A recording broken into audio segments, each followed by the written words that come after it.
Welcome to Discover Indie Film. I'm Jeff Howard, and I'm just going to say this is an epic podcast for me. This is going to be fun because I've got Chris Fiore on Zoom. Hey, Chris. Hey, nice to see you. It is so good to see you, and we're seeing each other almost in person, which now everyone's going to have to hear the story. The story is Chris was just at Film Invasion Los Angeles in June of 2025, as was I as the festival runner. And the whole festival, I was like, man, I got to run into Chris. Because I wasn't going to get to do your Q&A because I was going to be in another theater during your screening of Broadway Swan, which was... But the reason I really wanted to see you, and everyone thinks I'm crazy right now because I've totally botched the order of events here. But the thing is you were at Film Invasion LA in 2025 with Broadway Swan, but you were at and that was our 10th anniversary edition of Film Invasion Los Angeles. And you had a film in the very first Film Invasion Los Angeles ever. Yeah, which was, I think, September 2016. And your film, Goodwoman, won the Grand Jury Prize for documentary in that festival. And then it was actually in late 2017 or in the middle of 2017, I decided, the Q&As we do at the theaters aren't long enough. I want to talk to these filmmakers more. And I was a fan of a couple of long-form podcasts where people had a good 1 hour conversation. I'm like, let's talk about film for an hour. And I started the podcast, sent emails to everyone who had made a great film. Huh? Oh, this is where my inner jerk comes out, and I'll make the asshole statement that, like, well, because in 2016, your film was fantastic, but not, we were a brand new festival and our lineup just wasn't as strong as it is today. So in 2016, I reached out to you and invited you on the podcast, and you're like, sure, why not? And so episode 26 of this podcast that released on December 12th, 2017 was my interview with you. And then, of course, number 27 nobody was goes back and listens to it. And now, almost 8 full years later, you're on podcast number 592. So it just shows I have no idea when to stop something. I'm like, I started this podcast. I guess I got to do it until dementia takes over my mind and I'd be like, what's a film? But for now, there are 500 and I can do the math. 66. This is 565 podcast episodes in between your 2017 interview and your 2025. So Can't knock dedication, man. Congratulations. That's some serious work. That's a nice body of work. Thank you. And to complete the introduction, you're a documentarian. Broadway and Goodwoman in 2016 won the award for documentary. And at Film Invasion LA 2025, your film Broadway Swan got the Grand Jury Award for Best Director of a Featurette. Best Director Award. Hugs. I love you guys. I mean, because, I've spent most of my life as an editor. And, always, and I'm a one-man band when it comes to making these films. So when I got an award for directing, holy fuck, finally, it was just such a really, really beautiful feeling, like super fulfilling. And I didn't really expect it. I came to the festival and just had such a great time. I thought, wow, that was it. And then a week later to find out that you guys had given me the Best Director award. I was fucking singing and dancing. Thank you. That's so cool. That's yay. Yeah. Well, that you probably would have gotten a Best Director award back then, but we didn't even have one in the first year. We just figured. The funny thing is, we launched with a ethos of sorts where we're like, it's not about awards. All the films are great. We're not going to do a bunch of it. We just sort of did some general stuff. And then we learned over within the first year or two, that we were really letting people down by, it's not that people are award hungry, but that, filmmakers deserve recognition. And so that's when we started adding, director. It took us forever to add like, oh no, you know what I mean? But like, we were like altruistic and we did like an award for cast and not individual awards. Mm-hmm. And we did, stuff like that. But then we're like, wait a minute, we need a so we went gender neutral and went best performer in a lead role and best performer in a supporting role. And we don't do actor, actress, although I think sometimes, I don't know. So I don't know. This is me wasting time in your podcast talking how conflicted we are about awards, but then a reaction like yours makes me go, yes, this is why we do it, because at the independent film level, you're making an independent feature, an independent documentary that's, I can't imagine how much time and effort it takes to make a documentary that good, that looks great, tells an amazing story, is cut together perfectly, that, cut together. Of course it's cut together perfectly. Cut together perfectly. Nothing else. But wonderfully directed. And like, Broadway and Swan is about the installation of an art piece of public art in Brooklyn, right? And it just, your film just makes me feel like I'm there. I'm part of it. Thank you. That's just capturing that mise en scène is so key to me, because one of the things that documentaries have become is just interview after interview after interview after interview, and they line up the interviews. And I love doing that kind of stuff as well, but it's kind of easy. It's not really, it's like more like putting a puzzle together. Whereas sort of creating that cinema verite, that sense of presence, so much more difficult, so much trickier, and being able to keep people immersed in that and not, sort of kicking their heads out of the film and we do, of course, you kind of have to, another interview, another soundbite.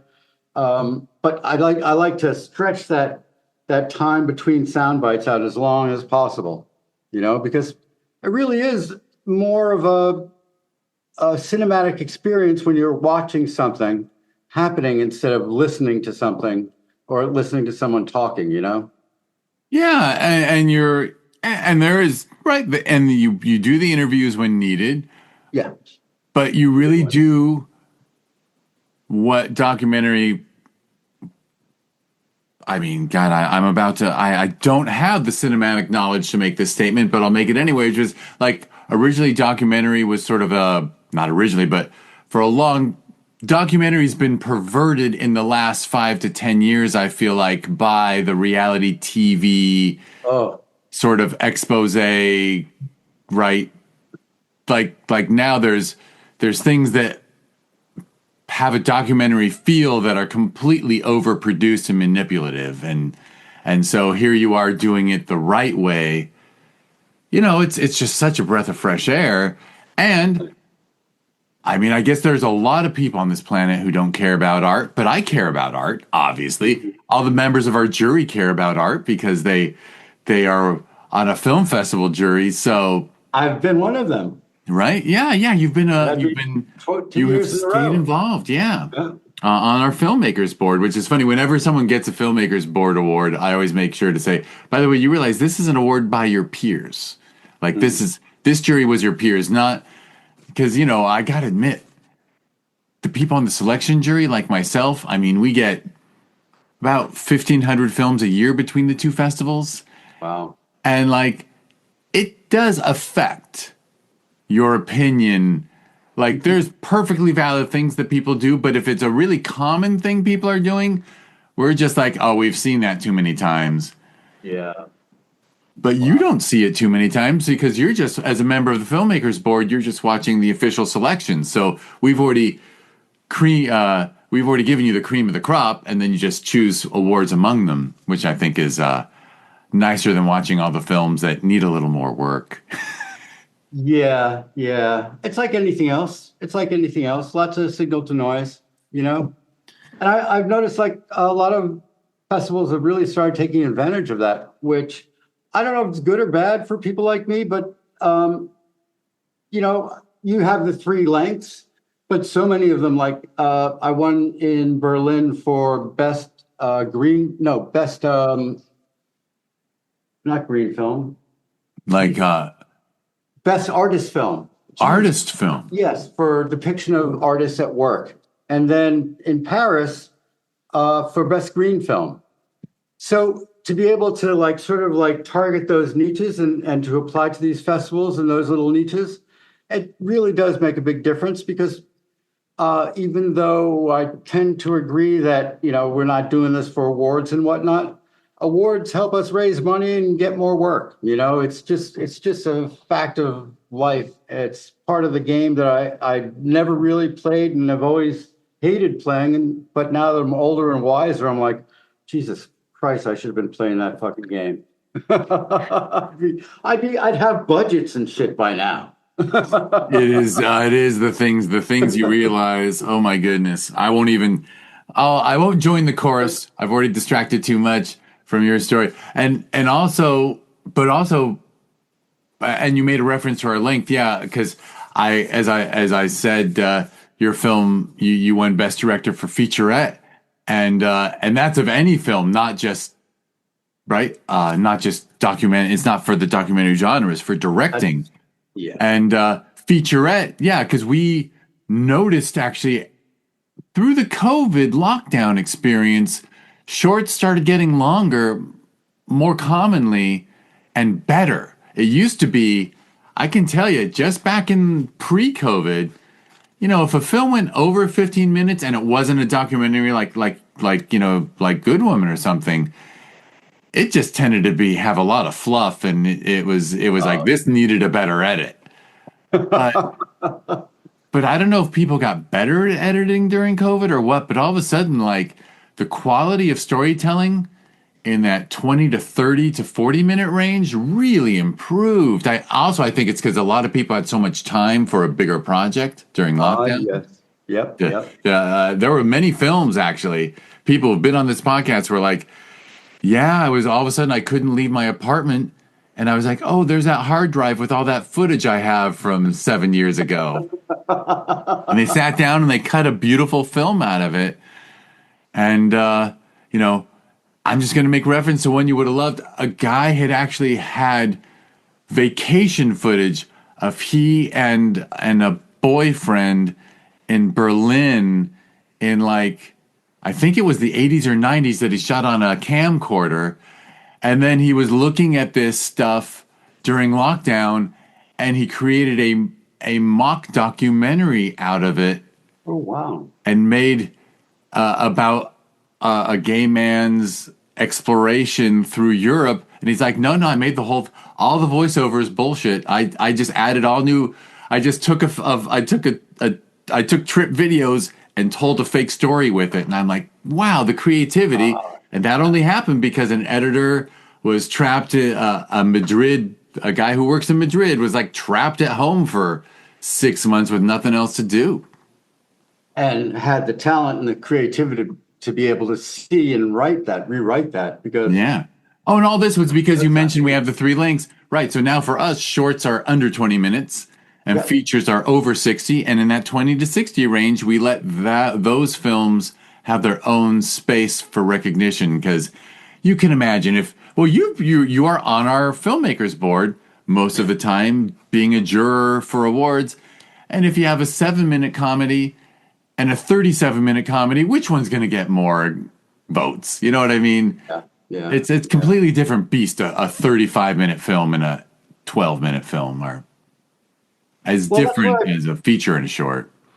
That's where I feel like I have a little bit of advantage just because I'm a professional editor and I know how to keep things moving along, you know, and how not to spend too much time on something and how to line up different shots to tell stories visually. And, you know, all that experience counts. It all means something.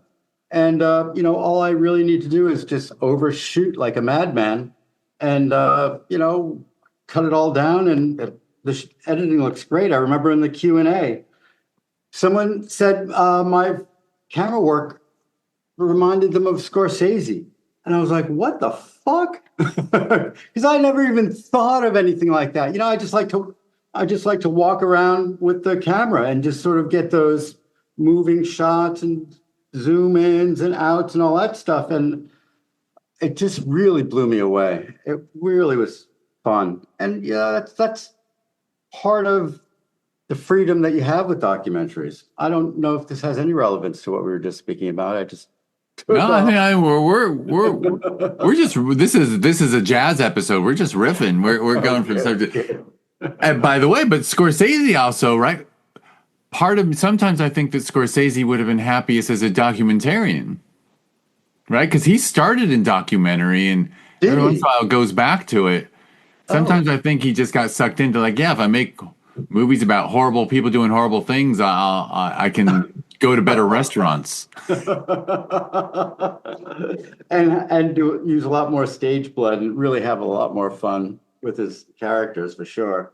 Yeah, but that's a fun compliment. So and you said so your strategy as a documentarian when you're shooting is you trust yourself so much as an editor. So you don't go into it like, okay, I have an idea what I want to piece together. No, you're a real documentarian who just captures all he can so that you can later see what emerges in the editing bay. Yes, but also I shoot like an editor.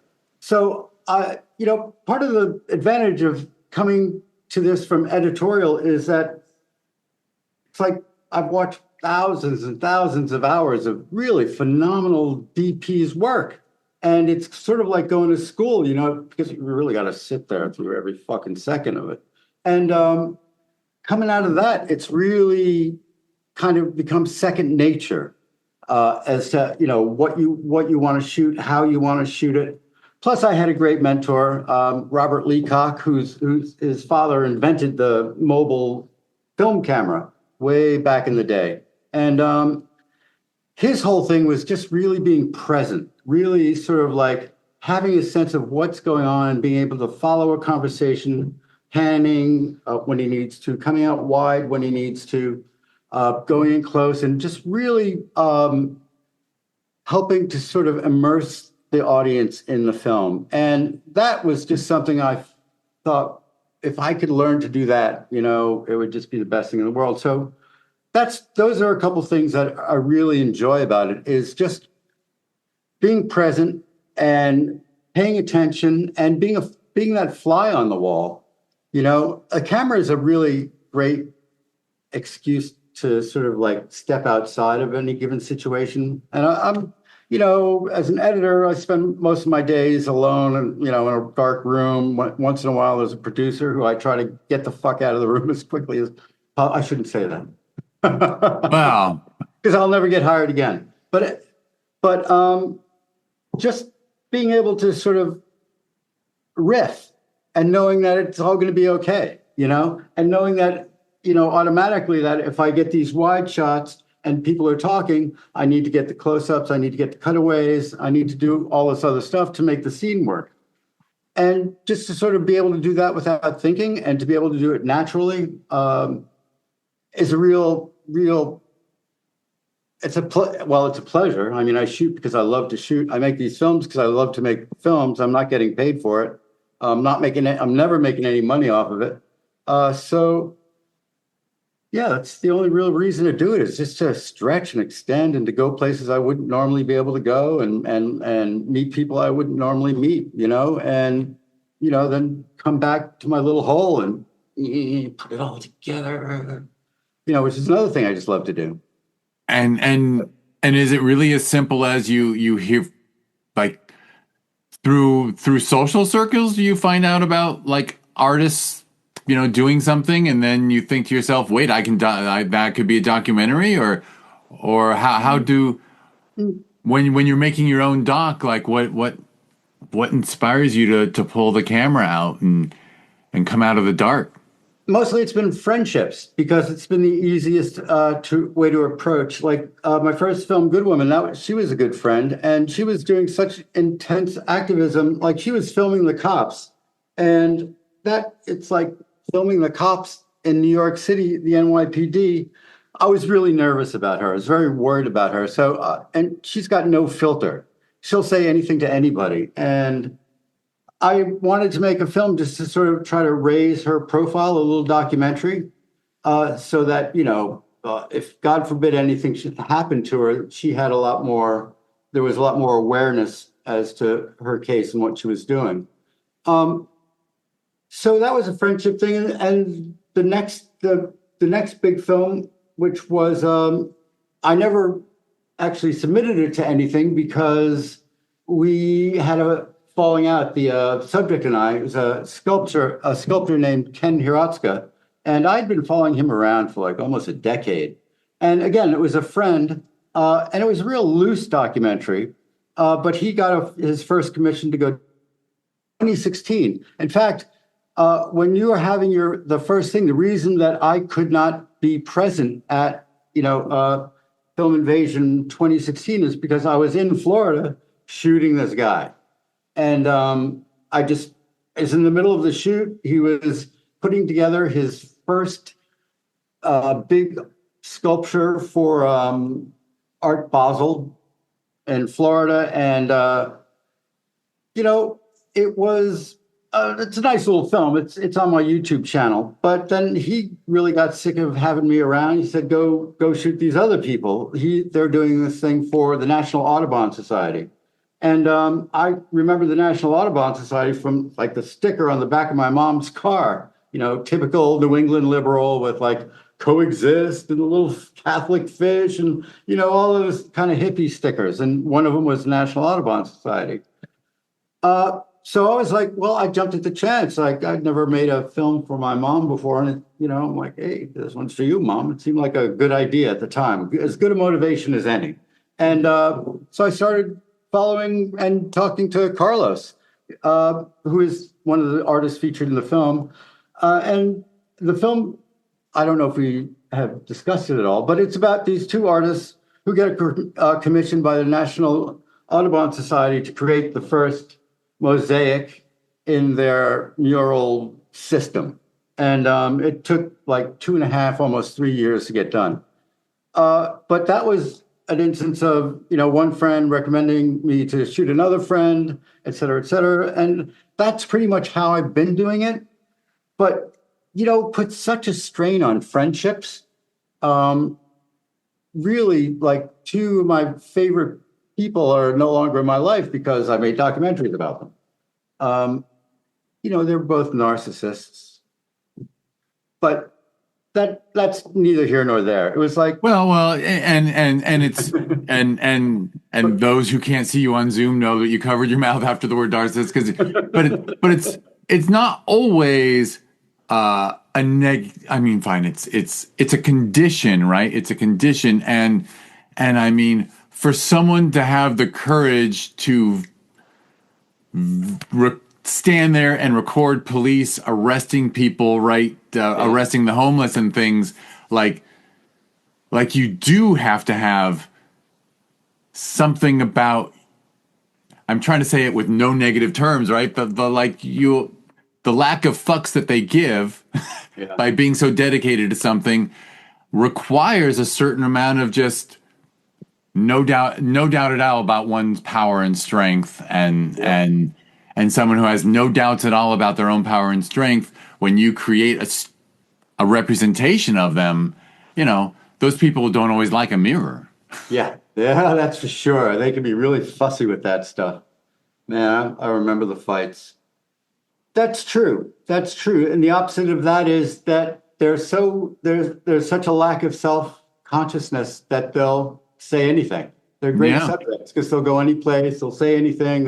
That confidence is really interesting, and people like to kind of follow along with that stuff. But well, in a documentary about somebody who's like, well, I don't have any opinions and I don't like to get involved in things.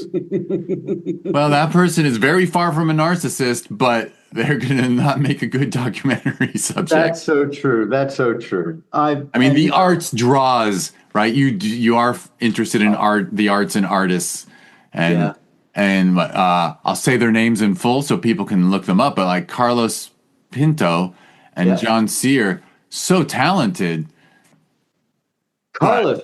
Yeah, but but they've just got to be bullhead. They've got to be the kind of artists who don't let anything get in their way because you can talk about their process, but they use found materials and things, right? And have to manipulate that. And yeah. my God, that is what's so, I have to admit that documentaries, I would say if a documentary is not about a cause, it's about an artist Interesting. Interesting. that we get because, Yeah. and honestly, the cause ones are often less compelling because sometimes they're just a little distant, It's like, and there's a lot of words on the screen telling us facts and things. And I get it. Causes are important, but we are a filmmaking focused festival. So an intense story about an art, although there's always non-artist documentaries. You've seen the documentaries that have come through our festival. Yeah, yeah. Yeah, some really We're good also ones. social creatures, Yeah.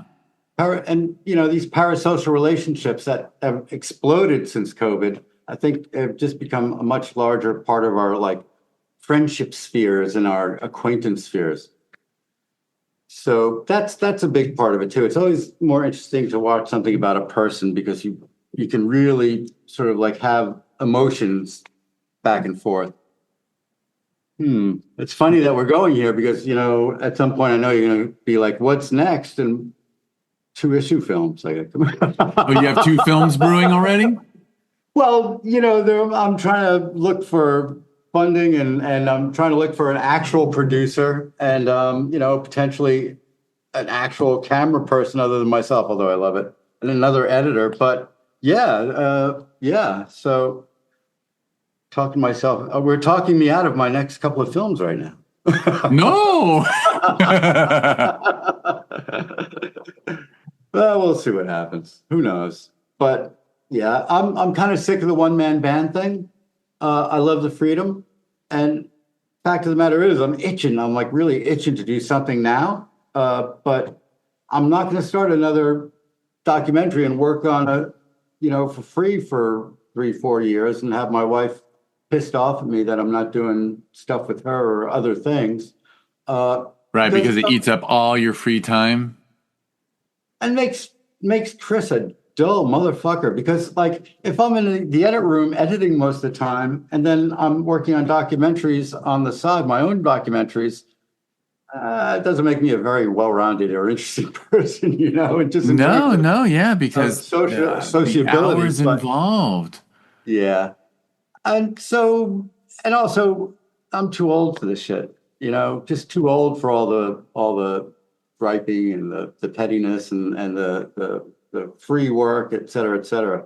Because if people know that you're working from a place of altruism, unfortunately, they'll milk that for everything it's worth. Oh, you were shooting me for this documentary. I have this other thing. Do you mind showing up for that? Oh, would you shoot my wedding, please? It's like all these different things happen.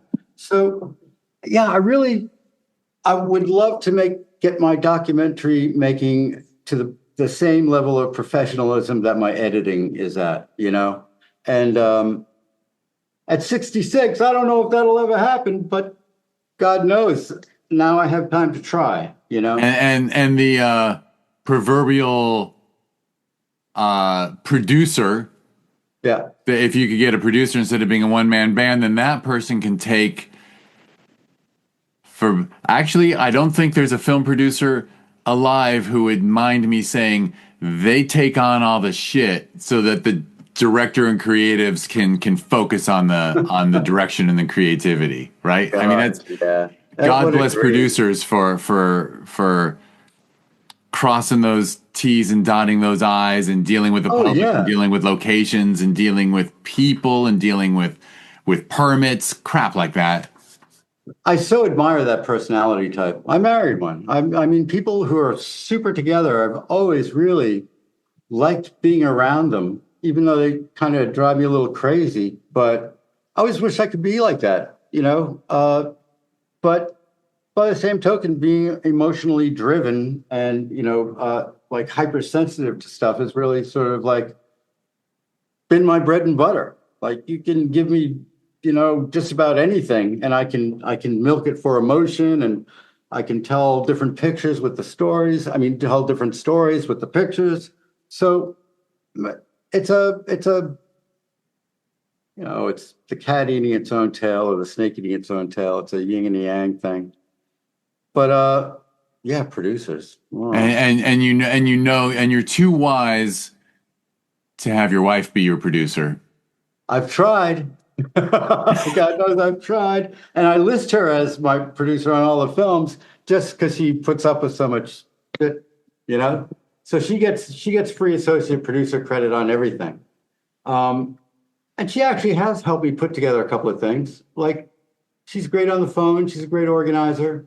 It's people who are good on the phone. I find that's like one of the huge differentiators. I hate the fucking telephone. And producers are just like, hey, boom, boom, boom, boom, boom, boom. And those of us, even though it seems like I would love it, right? Because I love this kind of conversation. But oh my God, I dread phone calls at this stage of my life. And I guess modern technology has helped people like us really avoid it with texting and email. Non-linear, baby. Editing and human interaction. It's where it's at. But being able to make a phone call in my world right now is like a superpower. It is. It is. And there's those amazing people that can pick up the phone and get something done. Yeah. Yep. Yeah. So, well, there's one out there for me. There is. And I also understand the one-man band thing because all the freedom that gets us is wonderful, but it limits growth. Yeah.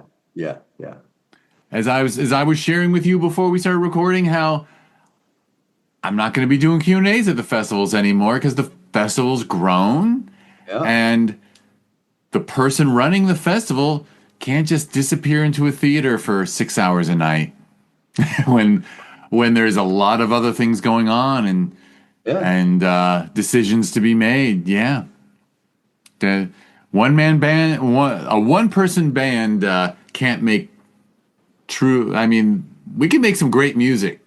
Yeah, but we kind start hitting our heads on that ceiling once you we really do. Really want to expand and do something, bigger, deeper, more powerful. Yeah. But there's always still, I think, there'll always be room and always be something you said for like this small handcrafted film made from passion. That's why, a lot of festivals are thriving and still alive. Just that ability to see something that, it's not a piece of corporate drivel that's going to entertain you, but, not challenge you in any way whatsoever, which is basically absolutely American media, at this point. But yeah, I would love to just sort of be part of a team and have people back and forth, and love working with certain people and get annoyed by other people. Just sort of that that network and that sort of like challenge of dealing with other people all the time and trying to get your creative vision across. It's also so much better for your creative vision because you have to speak it, you have to translate it, you have to get other people to understand it and help you execute. And that's also such a huge skill that, in a one-man band situation, just kind of atrophies. You don't really have to worry about it. And again, I kind of like that. After 500 interviews, I'm sure you have a much better handle on how many of us are introverts and how many of us are extroverts, and really get a good sense of what filmmakers gravitate to and how it kind of shakes out in the end. I mean, yeah, it's just like a different. It's like it's just difficult to find your place and your way and how you want to approach things. I mean, in my mind, I want to do these issue films. I want to do my next film is that I'm working on. The treatment for is about the corporate charter. Can we change the world for the better by changing one sentence in the corporate charter that says the one responsibility of all corporations is to its shareholders, not to anything else but the shareholders. You change that one sentence to change the world. Is it possible to change that sentence? Is it a ridiculous idea to even suggest it? I don't know, but to me, it seems like that magic thing that it's in like all these science fiction movies where you go and you kill the head creature, you kill the head computer, and like the millions of drones that are about to rip everybody apart are all of a sudden like, or helpful. I'm sorry. So if you could sort of figure out how to do that with corporations, but again, that's not a human thing, and it would be really hard to make more interesting. So I don't know. It's a producer would be so helpful with that, because the producer is going to know how to call the different people, the Yuval Harari, the Douglas Rushkoffs of the world, and sort of line up those interviews, and then I could just step in and get them done. But where's the emotion and where's like the human craftsmanship there? That's a great question, and I'm not really sure what the answer to that is.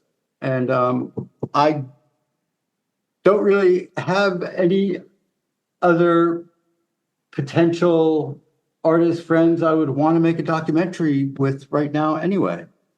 So it's an interesting place. It's an interesting place to be. And also, yeah, I don't. Well, and also, I mean, the artist focus is wonderful, but I guess I'm gonna risk bringing up that like the world is appearing to be changing before our eyes. You've shared your age. I'm about to be 57. Like what I see in corporate governance today is different than what I saw 10 years ago, 20 years ago, 30 years ago. And there needs to be a correction. So I completely understand your motivation for being like, this is needs to be told. But yeah, that is a tough hill to climb. It is.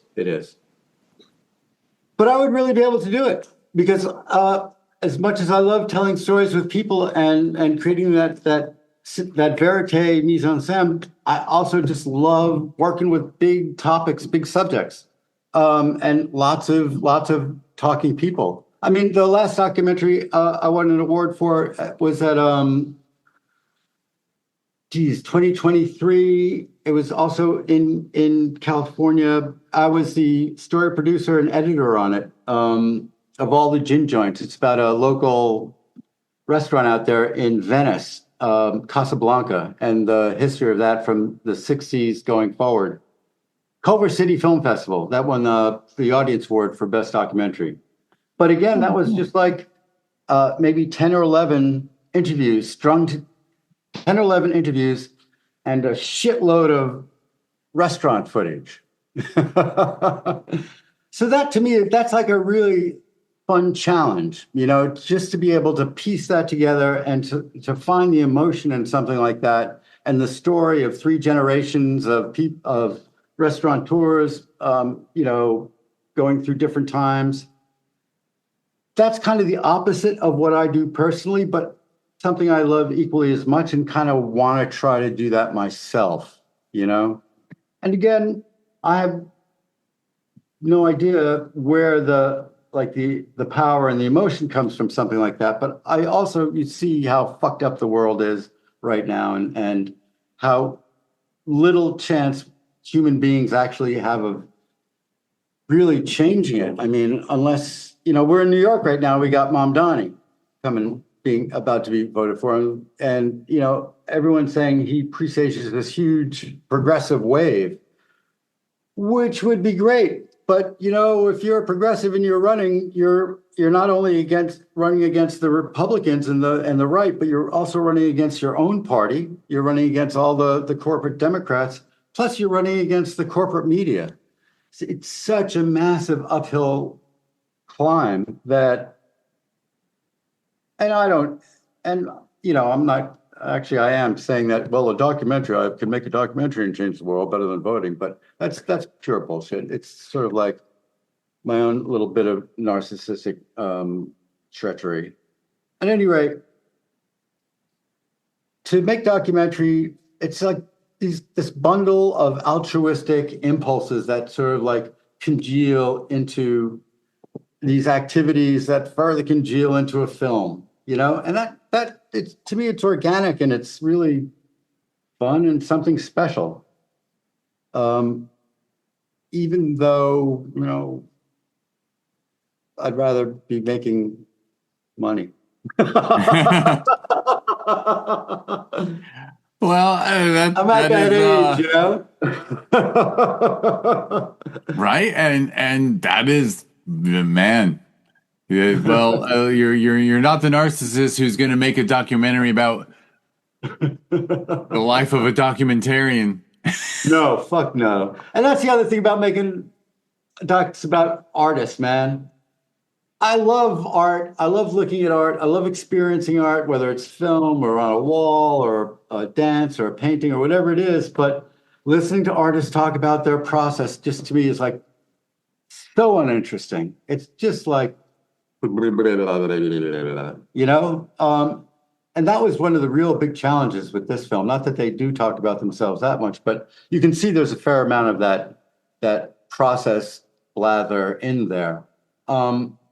That's another reason that, again, I interviewed the gallery owner who hired them, because there's that perspective, and the scientist from the National Audubon Society. There's those two hardcore perspectives that, you know, really sort of have all these nice, sharp, delineated lines that all the mushy art stuff can just flow around and cuddle with to sort of like bring forth this narrative that is more compelling than either of them would be by themselves. Like the art would be boring, the science by itself is boring, you know, the gallery owner, you know, but then you put them all together and all of a sudden they rub up against each other and they all become much more interesting, just because, you know, that they don't normally go together, and how you fit them together is really part of that puzzle that makes it interesting to make and hopefully interesting to watch. And you know, given the fact that film's doing pretty well, sort of like underlines that. Except in New York. I can't get a fucking screening in New York. I've had like 6, like, you know, Berlin, Paris. I just got another Berlin Film Festival yesterday. Everybody seems to love the film around the world, except, you know, where it was made. It's a hard audience here. Tough audience. That's such a shocker. 6 festivals, nothing. 6 rejections. 6 New York-based festivals. And yet, like, you and the artists are based in the area. And that's bizarre. I mean, that's a tough crowd. As you can imagine, for us, when we're putting together a program, so we're altruistic and we, you know, we're idealists, and we're like, hey, half hour documentary out of New York. All right. Well, you know, I was assuming, you know, there's no assumption that you have a big friend network out in LA that can come buy tickets. We're like, we just sort of shut our brain off to the table. We're like, we can't control what. Sometimes you'll think, oh, that film's going to sell a ton of tickets. This film won't sell any. And then the opposite happens. So we just sort of don't worry about attendance. But honestly, a Brooklyn-based film festival would get fantastic attendance with your film. Greenpoint, no. I don't remember all the lists. Oh, Queens World Film Festival, no. Yeah, Yeah, it'll the big ones, happen. of course. Tribeca, no. Excuse me, Doc NYC, no. But that said, a lot of those New York things, like 3 out of 6 of them were last year, before I had done the mix and sort of like obsessively Oh, so it reiterated was work. them. It might have been the work in progress part. I think that may have had something to do with it, but not the last 3 rejections, you know? But what the fuck? It's New York. It's a tough nut to crack. You know, I thought LA would be the tough nut to crack, but as it turns out, but maybe if I was from LA, you guys would have rejected me. Who knows? I wouldn't have made this film out in LA though. You know, but Well, yeah, you might have. You might have found our another equivalent artist. of Carlos and John, and been like, "Hey, look at this! Look at this! They're doing a thing for the Audubon Society in some neighborhood of LA. Who knows?" But Yeah, yeah, that's probably true. That's probably I true. admit that I can't. Well, I'm not going to get into the LA art scene. Why would I bring that up during your podcast? Oh, it's your podcast. I'm willing to go wherever you want. That's No, that's no. part of the beauty This is is that Film Invasion LA. film invasion. Exactly. Well, now you're making me think. Where there's always been individuals who have said, "Hey, how about a film invasion in my city?" And I always, heck yeah, there was a guy who almost did it in London. Someone almost did it in the Bay Area. No one's ever come to me and said, "Hey, how about film invasion Brooklyn?" But I'd be like, well, my understanding is there's probably 3 film festivals per weekend in New York all year long. That's true. There are a lot of them. But But if the world needs one, if there's actually not an idealistic one that's like a film first, the art of film first, and let's not worry about attendance. Who knows? Maybe yeah, if exactly. if if you find your mythic film producer, then maybe that film producer will mention, and you'll be like, oh, that because I'm looking for that mythic festival runner. Yeah, right. I belong to this group, Artists for Peace, and they've been trying to get me to put on a festival for years. And I looked into it. A friend of mine owns a festival, Asian Cinevision, here in New York, and I just sat down with him. And God bless you, man. After I learned about the intricacies of putting together a film festival, I ran for the hills. I said, no, no way in the fucking world could I do this, you know? And you guys just make it look easy. Everything is smooth and well put together, and you're so human and personable. It's just really amazing what you do. I could never in a million years come close or even want to try, you know? Well, you got to witness our 10th year. You didn't witness our first year. If you hadn't been in Florida shooting something and you come out, actually though we were a nice cute little, neighborhood playhouse. I think you would have liked us, but what you saw is certainly not what we were in year one. I can only imagine. I can But imagine. you know, were you able to make it out for that opening night gala thing?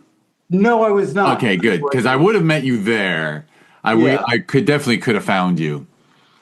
But yeah, that's like one of the really big changes now is that we start with like that was just sort of I was like, really? Can we do this?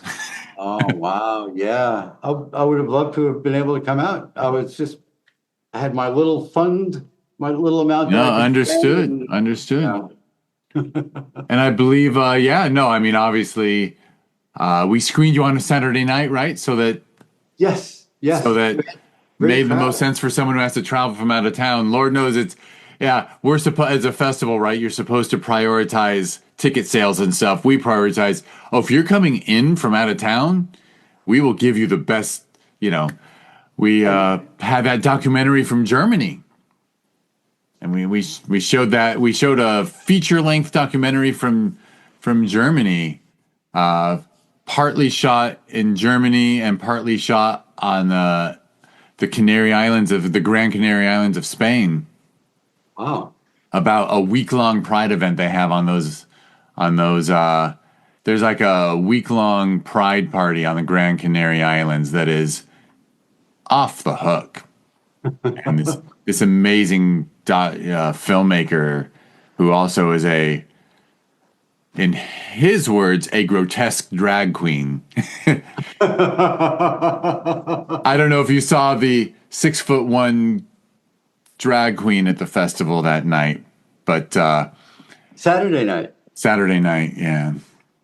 But either way, yeah, we're the kind of crazy festival that'll show we'll show out of town documentaries that can't get a ton of local support. But actually, I was able to spoil you, right? Because putting together the schedule, I knew that you would be coming. And so we put you with a couple films that had a lot of local support. So you had a packed, I believe it was standing room only. It was. I was shocked. I was like, where did all these people come from? That's not for me. It was just like, it was really, really amazing. It felt so good because I had my 4 friends with me, and a couple of relatives, and they were so impressed. It really felt great. And so unexpected. Because for so many of these festivals, you go in for your screening and there's like 4 other people. That's what happened to us a couple times with all the gin joints. And that also happened with Goodwoman back at like the Coney Island Film Festival. I had like 5 people. So, but that's just like a rock band playing to, getting started and being on the road, just something to be expected. Yeah, Lord, I have let go of, it is wonderful when people come out and support. But boy, we can't control it. No. And I think I actually think part of that was we had to actually the reason it ended up standing room only is because we had to do a last minute switch for a filmmaker. And that film, that short Roughing It that started your block. Yep. I think they brought a ton of people. Yes, they did. And they brought a ton of cast and crew as well. Yeah. That Q&A was crazy. It felt so weird. Like both of the Q&As before me just were like, one was 3 people, the other was like 5 or 6 people. And then I'm just kind of like, hello, it's just me. Hey, I'm the one man band. I felt so bad because the microphone was out and I kind of had to shout. I had to speak really loudly. Oh, man. I know I have to talk to the theater about the microphone thing. See, there's always something. Well, that's not, but fuck it. What are you going to do? I went back and I looked at the recording of the Q&A and, somebody just goosed the volume and it was fine. Yeah. It's just another fucking thing, But that's how I approach filmmaking anyway. I can't sweat it. Can't get uptight about it. That is. I wish I had a little more of that. Well, unless you're making, it's a livelihood for you, I assume, and you guys, that makes everything much, much more serious. It's harder to fuck around. But again, that's part of the freedom of being the one-man band and just making documentaries without a budget, But that's tiring too. You're going to have a whole staff of people. You're going to have like a milieu to take care of every little thing for you. And at the festival, your statues are going to be big and shiny and thank you for the trophy, too, by the way. I've never gotten a trophy from a film festival. And it's so nice to have on the shelf, just because it's a remembrance. It's like something to remember it by. It's like, oh, you won this. It feels good. I thought that was a really brilliant move also. I think you guys are just doing smart things with your festival and looking forward to seeing it grow over the next bunch of years. I'm sincere. Thank you. Well, I'll share. The funny thing is, I talked about how we are altruistic altruistic and idealistic. And like for years, we didn't do the trophy thing because we're like, it's very expensive. So, and actually, we got pulled kicking and screaming. It was actually an actor who lives in Ireland won Best Lead Performer. And he sent me a series of emails. And I was like, look, for what we give X number of awards and to buy, to do the trophy thing, that's like an extra night or two of screenings. Like we're always going to choose to show more films and do that. And he said, you don't get it. I'll pay for it. And I'm like, you want to pay for your own trophy? And he convinced us it was okay. Yeah. And we looked into it. So we, and yeah, it actually makes me real. And then actually we finally, we actually chose, I'm very happy with our trophy now because it's a reasonable price and it still looks really nice. So we've, I think Zoom has frozen you. You haven't moved for a second. Same with you. We're froze up. Oh, there we are. We're back. Yeah. Well, it was recording my voice that whole time, just talking about trophies and that it's nice and that we went with a less expensive version so that more people could get it because, inflation has been a real funny thing is when the Irish actor finally opened our mind to trophies, like this really nice glass one, our original version kept going up in price to the point that I was like, wait, we can't tell everybody $75. So we found something much more reasonable that still looks wonderful. And I paid $300 for my Emmys. Yep. Wait, they make people pay? Not the main person, but if you're on the team, they, we won for post-production one year. And so the producer got his free Emmy, but if anybody else wanted one, you had to pay for it. Well, amusingly, I think I now have to guilt trip you into sending me a picture of your Film Invasion Los Angeles trophy next to an Emmy. Because I can do that. Well, how cool is that? It's sitting there right between two of them. Oh, that's pretty cool. Yeah. Can I get the... This is, for those who can't watch, Chris is taking the photo now while we're on the podcast, which is... Then I will actually I'll have to take this picture. This picture will have to be on the website with the podcast, won't it? Oh, I don't know. It's all up to you. It's kind of fun. Can you read it? Is it in focus? No. Okay, you can do it afterwards. Yes, I'll do it afterwards. Make sure it's in focus. But do I have your?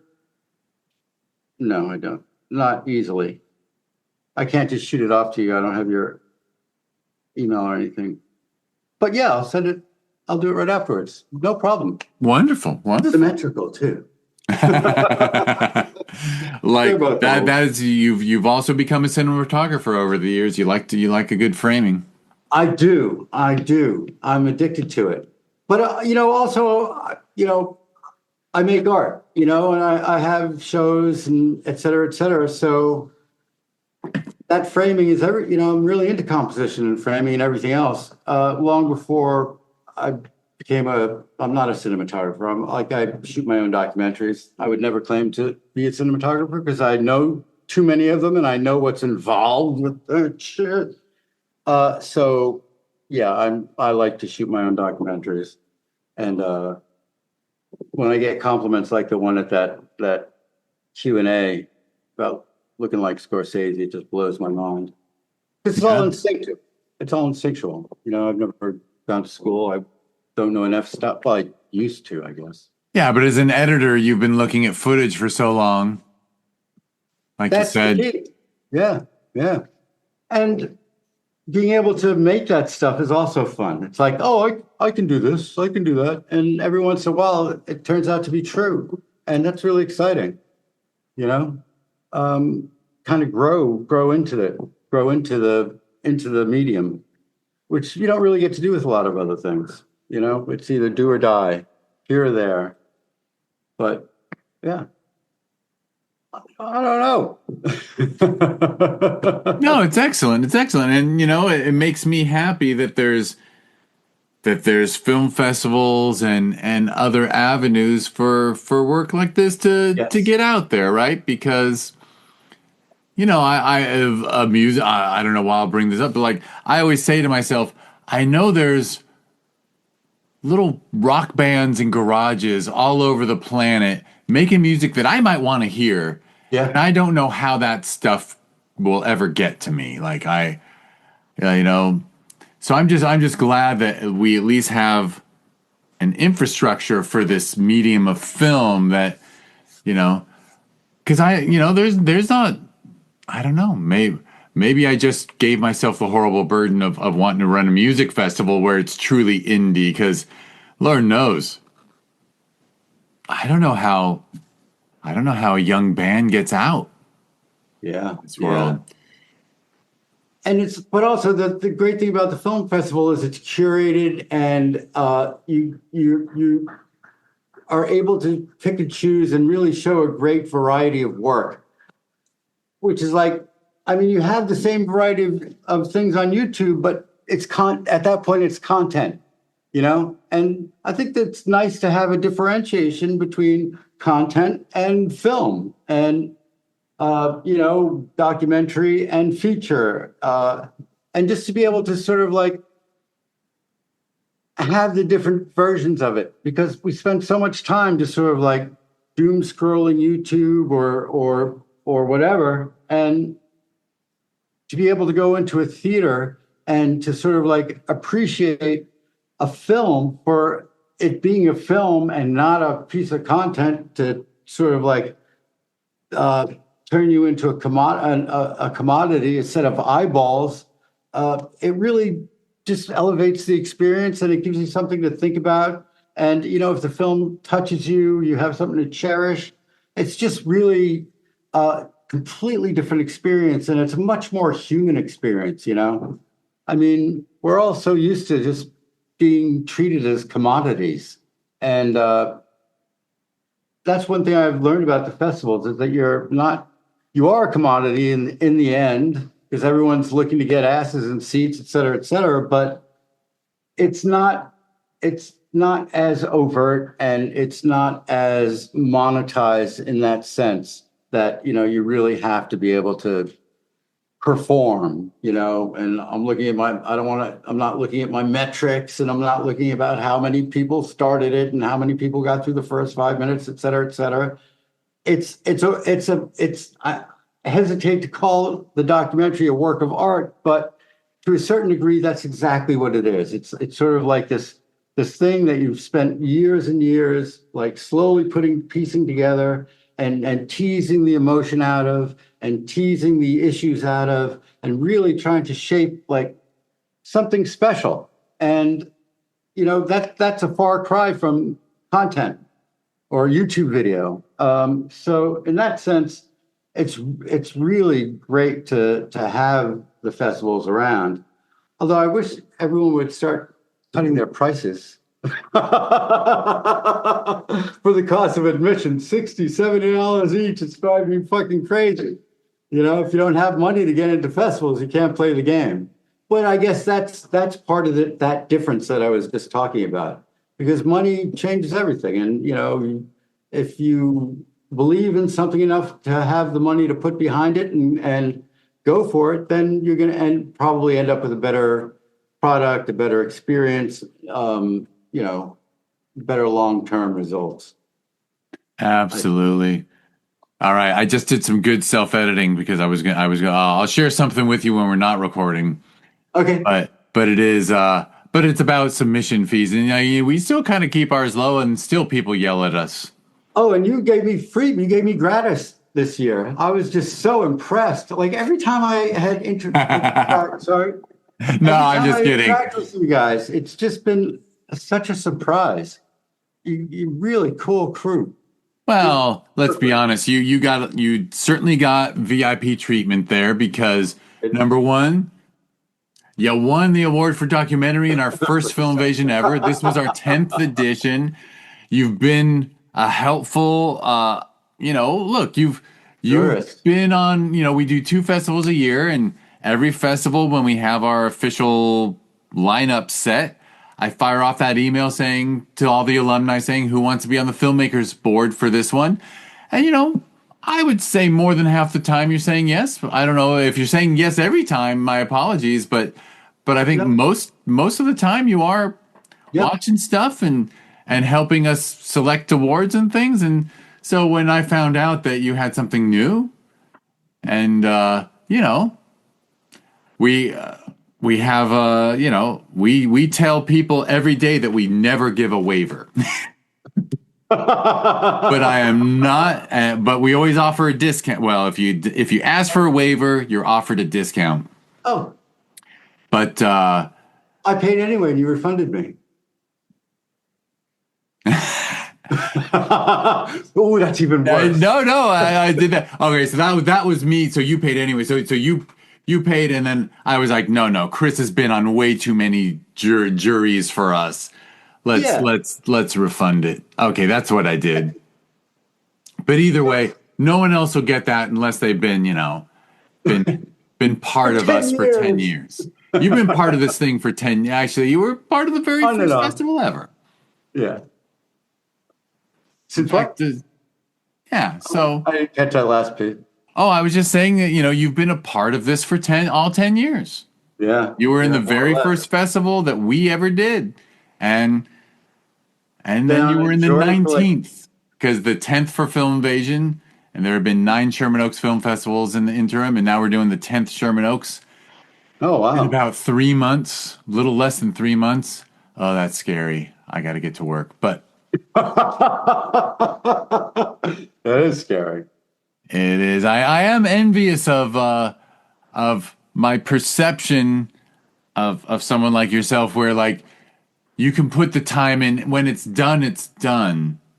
Yeah. There's not a deadline. Whereas we have a live event, another gala. I believe it's going to be December 3rd, and we that wonderful space where we hold our opening night gala is donated by a wonderful person and company that has that space they want filmmakers to see. So, when someone is donating to you, you can't be super picky about the date. So they moved our date from a Thursday to a Wednesday. I'm like, ooh, what are we going to do Thursday night? We got to do something cool when we don't have the theater rented and we can't, whatever. There I go. Gallery opening night. You can expand into artwork. I was actually thinking an open house at the theater might be kind of interesting, and have everyone meet and just get to know the lay of the land there.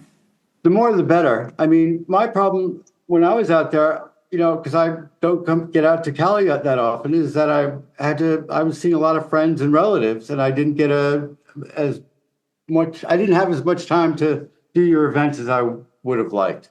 Right. Yeah. As a jury, I'm sure as someone who's been on the jury many times, you would have liked to see a couple of those features and see a couple of more screenings. Yeah, and just be part of the discussions and meet a bunch of like-minded folks and everything else. It was great during the screening itself and the just before and the just after. Really felt part of that community. And I would have loved to have been able to do some more. And that's all on me, though. I had people. Well, that is one of the. I am well aware that when people travel for our festival, it's often they're also traveling to visit LA and do all the things they can do there, whether it's people or sites or this and that. Yeah. It does make me jealous of those destination festivals. Like a friend just was in a festival on Catalina Island, and I'm like, ooh, an island. No one can get away. Or when there's one in some small town in Idaho, and you're like, wow, all the filmmakers aren't going to have anything to do but attend each other's screenings at this one. Whereas when you're in the heart of Los Angeles, you are competing with a lot of activity. Yes. And I'm sure New York is no different. Obviously, Nope. New York is the same. All big cities are hives of distraction. That's why we live here. Yeah, absolutely. Distraction and immediate gratification. Yeah.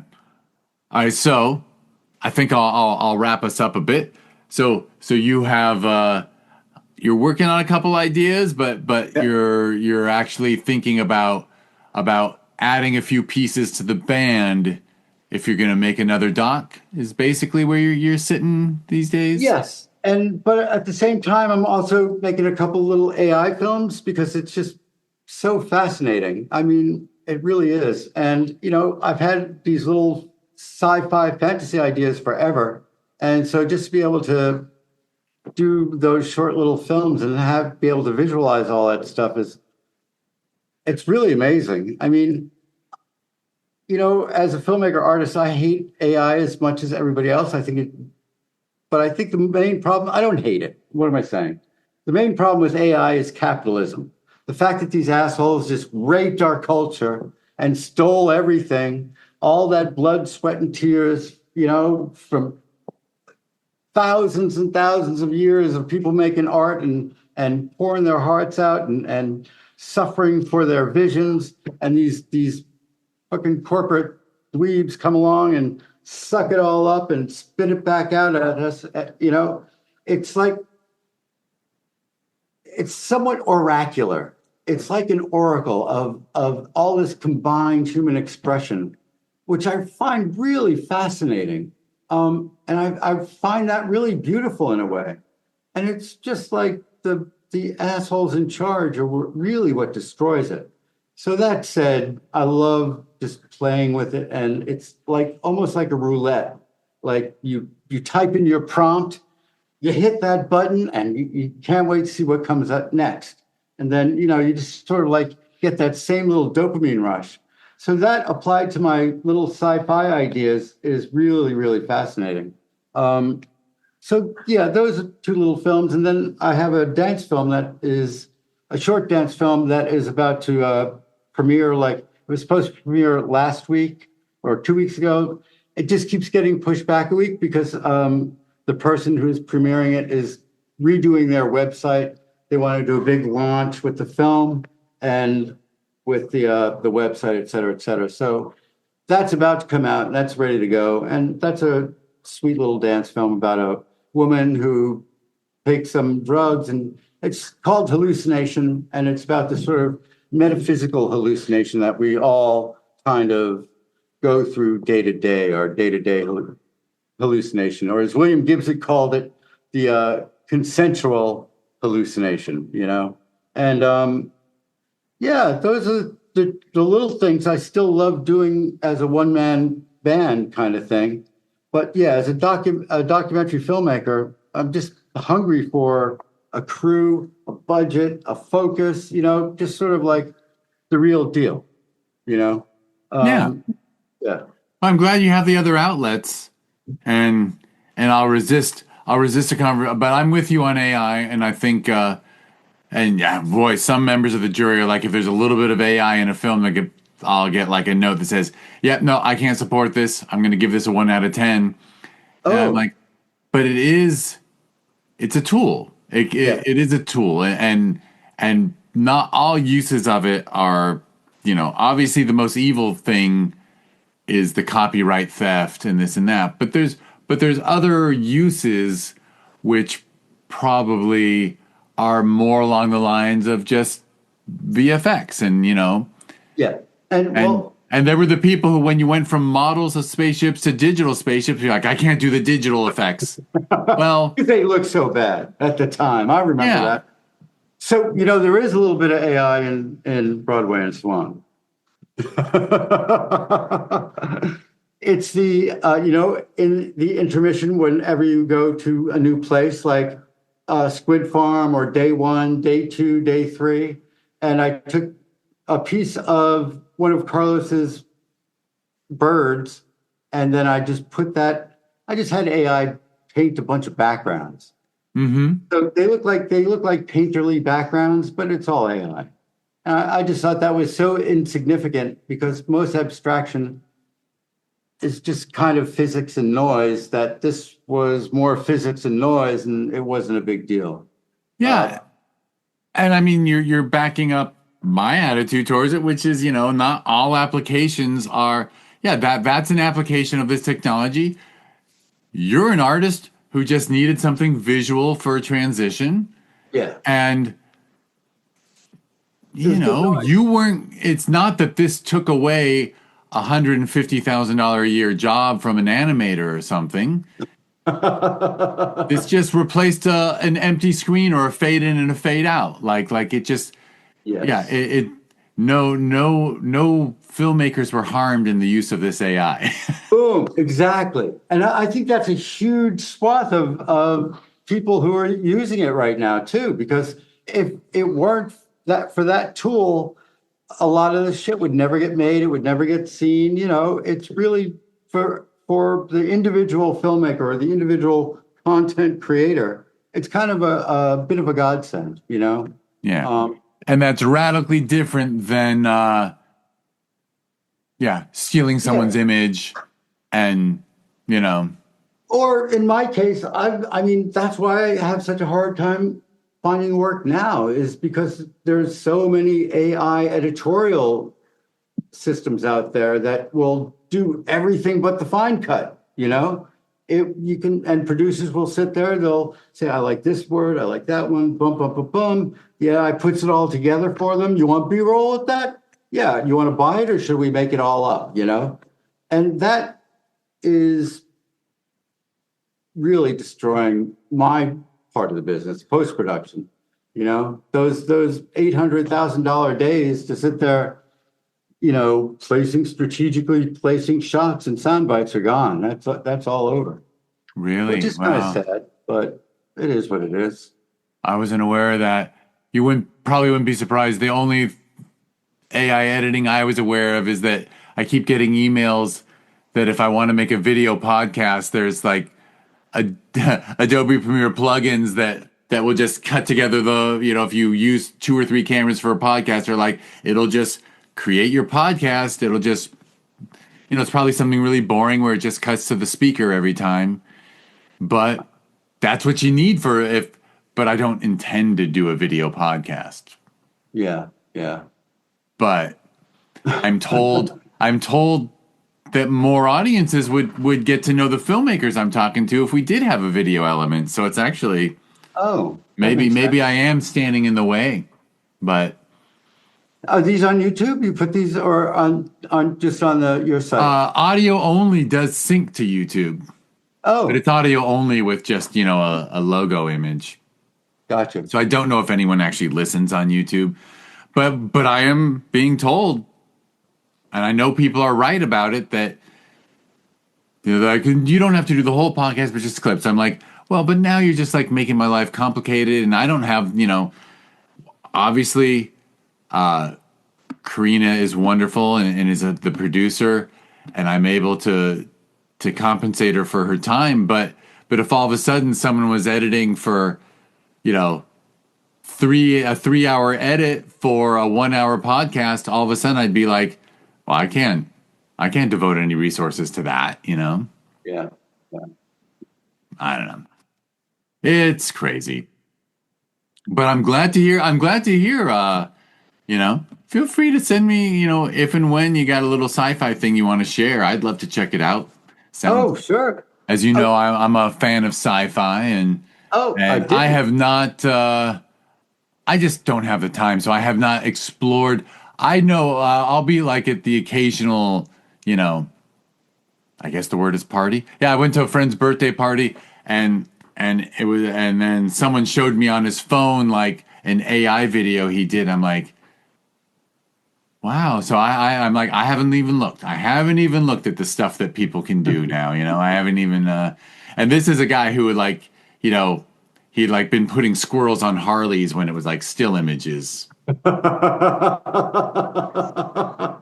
So that creativity, that's where it really shines in a way. Yeah. Yeah. Yeah, we'll adjust. It's I just agree.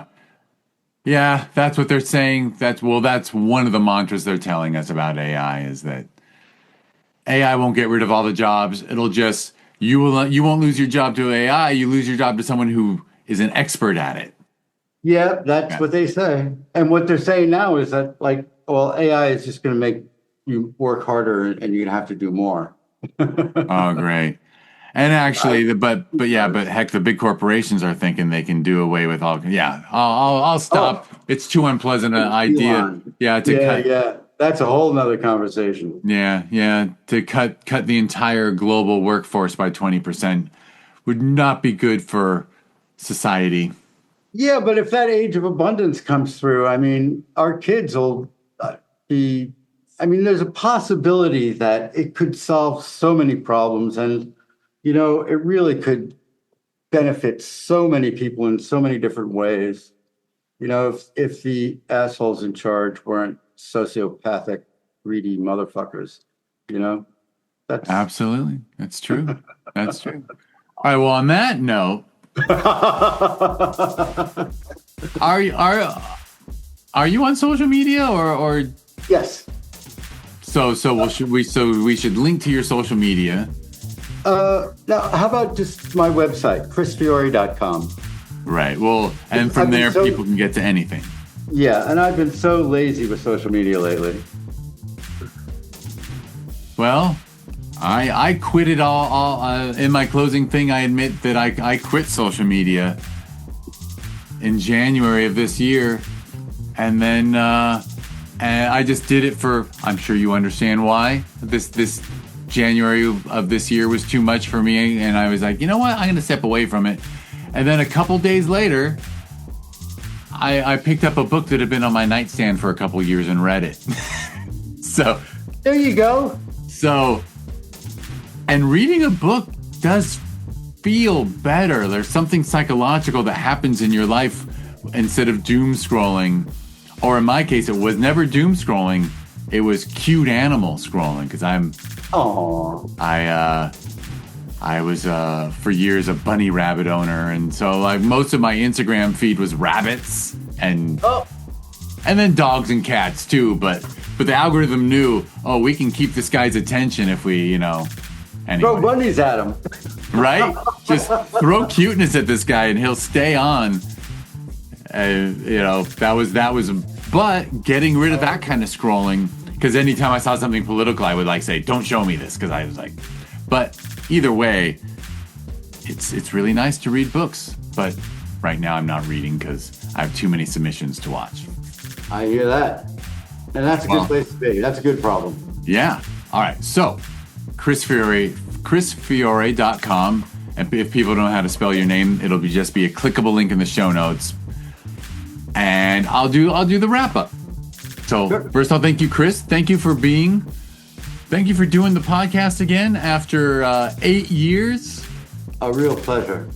And it's such a pleasure. And this was nicer. I think when we talked on Skype the first time, we didn't use video. So this was nicer. I got to see your face. Yes, and I'm not at work being chased out of different rooms. That's right. You have kept moving from room to room. That's right. So funny. And all right. So thank you. I'll thank everyone for listening. If you're listening, hey, be nice. Like and subscribe. Maybe even write a review. These are kindnesses. And it's become part of my routine where I say, kindness, being kind rewards the person being kind even more than the person receiving the kindness. Kindness is a gift to yourself. So be a selfish jerk and be kind to everyone. All right. If you want to learn more about this podcast that you just liked and subscribed to Be Kind, go to discoverindiefilm.com. On social media, it's always at DIFwins. I am off social media, so if you write to us there, the wonderful podcast producer Karina Wolf will answer your questions and get back to you. Chris and I talked about Film Invasion Los Angeles. Next June will be the 11th one, but if you want to learn more about that festival, go to filminvasionla.com, and it's at filminvasionla on social media. Its sister festival that we hold every December is the Sherman Oaks Film Festival. ShermanOaksFF.com, at ShermanOaksFF on social media. And those two, I call them sister festivals sometimes, for lack of a better word in English. And they're getting a cousin next year. January 2026, we're going to have Film Invasion, Lima, Peru. Really? Congratulations. Thank you. It's really just that there was a team down in Lima who had been in our festivals a few times. And at the closing night party, sitting in the bar of the Look Cinemas in in Glendale, California, and this excellent person who lives in Lima with his wife said, "Man, Jeff, I wish I had something like this back in Lima with like a community like this where everyone's an indie filmmaker." And I looked at him and said, "Oh, I've known you for a couple of years. If you want to be the festival runner of Film Invasion Lima, let me know." And he said, "I'm going to let you know. I'm going to think about this." And we worked it out. We chatted it out, and we came up with something cool. And I'll just share some very cool. Well, I'll tell you I'll share with everybody. It's amazing how little we have to spend on a theater in Lima, Peru. Really? Oh, that's great. It's 1/7 the cost of renting a theater in Los Angeles. So when I saw, wait a minute, I just used Google to convert your currency to US dollars. Is it really that inexpensive to rent the theater for 6 hours? And he said, "Yeah, that's correct." And I was like, "Okay, we can definitely do Film Invasion Lima." But it's his. I'm just advising. And what do you charge for tickets? I don't even know, but we did make submissions much lower. Yeah. Because we wanted people to give it a try its first year. Yeah. So, and then, so now it begins, and hopefully, the only thing is I got to figure out how I can afford to spend some time in Lima. That will be fun. Because he really wants me to go, and I hear it's really wonderful there. Yep. But sometimes money's tight, and international travel ain't easy. Especially these days. I know. I keep saying to myself, am I gonna? Anyway, Chris, thank you so much. Jeff, a pleasure. Thank you. Really great talking. And thank you. Yeah, it's great talking. And thank you, everyone who's listening.